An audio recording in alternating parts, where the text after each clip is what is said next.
Hello, welcome to my channel. My name is Rebecca and welcome to another video. Today I'm bringing you a video that I've already mentioned I would do, so yay for sticking to goals. It's going to be a big book video and my aim for 2016 this year, same thing, my aim for 2016 is to complete as many big books as possible that are on my TBR currently, because if you've seen my resolutions video you will know that I am on a book buying ban until at least Easter, which is only March, but that's not the point. And I aim to get as many of these big books off my TBR as possible, so when I do allow myself to buy books I can use their space wisely, because this big stack behind me right here are all the ones I want to try and get through, so hopefully we can get through them all in this video. And what I'm going to do is I'm just going to show you some of them that I want to read throughout the year and their total page count, and then we can see how many pages I would hypothetically read this year if I read all of the books. So let's just go. Also, if you do want to take part in the Big Books 2016, that is completely fine. It is just a read along, not a readathon, or whichever one it is, where there are no real rules other than getting rid of the big books off your TBR shelves or your TBR piles. And if your biggest books are within 300 to 500 pages, that is fine. I just like picking up big books because they look pretty on my shelf and never getting round to reading them.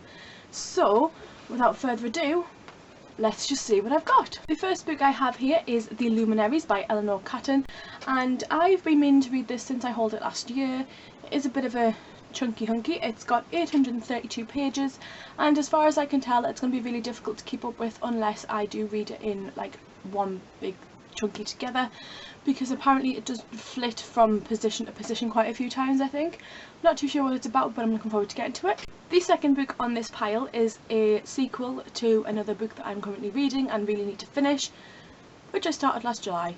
No shame whatsoever, but that is A Clash of Kings by George R.R. Martin, and this book is 907 pages long. Yeah, 907 pages. My list's down there. I think I'm gonna cry. So yeah, this one I don't really know much about it other than it is a follow-on to a Game of Thrones by George R.R. Martin, which I started for Big Book Week last year, and I've only got 200 pages of that left to read because I was reading it really slowly and then just stopped. So I need to pick that one up before I can pick this one up, but a lot of people have said that Game of Thrones does get better the more you read, so hopefully it'll pick up for me because I wasn't really into Game of Thrones that much, so hopefully A Clash of Kings will pick up when I get around to it. The third book I need to read this year, or would like to read this year, is Dominion by C.J. Sansom, and this book is 718 pages. This book is basically about what would happen if the Second World War, World War II, was won the opposite way around, so the Germans won the war. And this book follows a civil servant named David, and he needs to find a gentleman named Frank, who is a scientist who apparently holds a secret that may change the world, as it is in this book. This book is actually a lot more interesting than I've made it sound, so I will leave the Goodreads links down below hopefully for all these books if I remember, because I am terrible at doing that.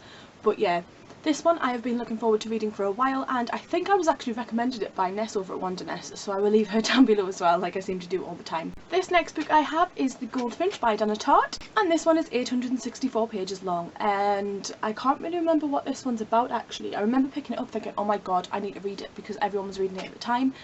And I think I had a discussion with Eleanor Reads Books about it. I'm not too sure, it was a while ago now, and she said she was reading it and she seemed to enjoy it from what I remember. So hopefully I can pick this up and enjoy it myself. Apparently it's a bit of a tearjerker though, so I have to be careful. The next book I have on this list is Labyrinth by Kate Moss. And this book, again, I don't really know much about it. There was a lot of them being unhauled in charity shops where I live last year, and it has 708 pages. Now from what I can tell, I need to keep a close eye on this when I read it. I need to pay more attention to it than I would do normal books, because it sounds like it could get quite confusing, so I don't really know what to make of it, but hopefully I will read all and let you know.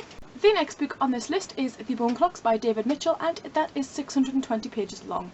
This one, I picked this one up because obviously it's David Mitchell and it was a new release and it is a really pretty cover, but I do also have Cloud Lattice to read, and I tried to read it and I couldn't actually follow it very well, so hopefully this one's a little bit easier to follow. Apparently I could read this in one drowsy afternoon according to the back. Run away one drowsy summer's afternoon with Holly Sykes, wayward teenager, broken-hearted rebel and unwitting pawn in a titanic hidden conflict. Sounds good, to be honest. I am going to get to it at some point, and hopefully it'll not take me too long to read because it is only 620 pages. The next book I have for you all is something that I recently, very recently hauled, and that is Dune by Frank Herbert, and this has a total of 577 books, making it the shortest book on this list, but it is by no means short. This book is basically the first ever sci-fi / fantasy book ever, apparently, and this is before Star Wars, The Matrix, Ender's Game and Neuromancer. So hopefully this one is going to be good. What I've read from the back of it, I am really looking forward to reading it. It is quite thin pages as well, and it is quite small writing. So yeah, hopefully I will fly through it as well, because it is a bit of a floppy, but that has nothing to do with how fast I'll fly through it. But yeah, I'm hoping this will actually, if I read this, it will enhance or ignite my love for fantasy, and it might make me push through some of the other books on this pile as well. These last two books I'm putting together because they do go together, and they are Brandon Sanderson's Mistborn Book 1, The Final Empire, and Brandon Sanderson's Mistborn Book 2, The Well of Ascension. Book 1 has 647 pages, and everybody rants and raves about this series, so I really need to get into it. And in order to get into it and continue on, it means that I will also be able to read book 2, which is 781 pages.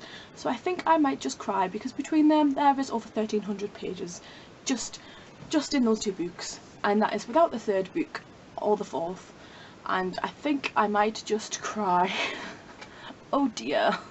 Oh dear, oh dear. So there we have it. Those are the big books that I want to read in 2016. If you would like to read any of these, let me know down below.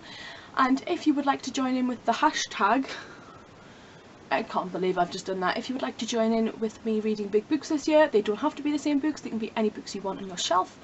Let me know down below, and make sure you use the hashtag BigBooks2016 on your social media. That is what I'm going to be doing, and hopefully I can bring you updates throughout the year as well.